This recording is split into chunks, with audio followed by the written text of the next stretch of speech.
അല്ല, അത് Shri P K Kunjali Sahib മറുപടി പറഞ്ഞു. മുസ്ലിം ലീഗിൻ്റെ നേതാക്കന്മാരുമായിട്ട് ആലോചിച്ചിട്ടാണ് ഞങ്ങളെല്ലാവരുമായിട്ട് ചർച്ച നടത്തിയിട്ടുള്ളത്. സാദിഖ് അലി ശിഹാബ് തങ്ങളും പി കെ കുഞ്ഞാലി സാഹിബും അടക്കമുള്ള എല്ലാവരും ചർച്ചകളിൽ പങ്കാളികളായിരുന്നു.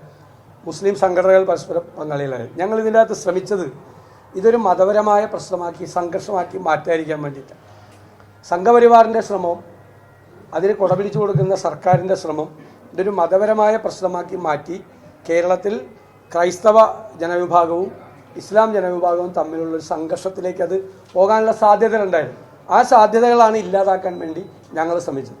അതിലേറ്റവും വലിയ പങ്ക് വഹിച്ച ഒരാൾ പാണക്കാട് സാദിഖ് അലി ശിഹാബ് തങ്ങളാണ്.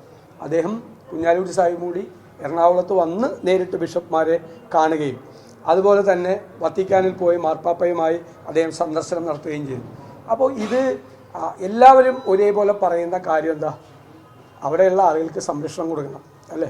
അവർക്ക് പെർമനൻറ്റ് ടൈറ്റിൽ കൊടുക്കണം. ആ പെർമനൻറ്റ് ടൈറ്റിൽ കൊടുക്കാൻ വേണ്ടിയിട്ടുള്ള സംവിധാനത്തെക്കുറിച്ച് ആലോചിക്കണം. അപ്പോൾ ഇത് പറയുന്ന ആളുകളൊരു കാര്യം ആലോചിക്കണം.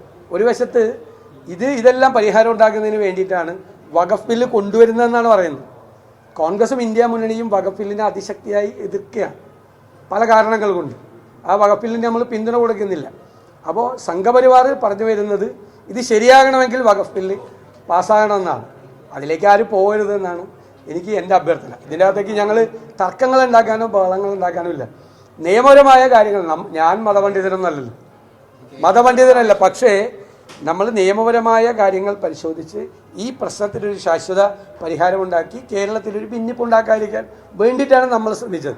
അതാണ് നമ്മൾ നിലപാട്. നമുക്ക് പ്രത്യേകിച്ച് വാശിയൊന്നും ഇക്കാര്യത്തിലില്ല. അതെനിക്കറിയാം. ഞാൻ ആ തർക്കത്തിലേക്ക് പോകുന്നില്ല.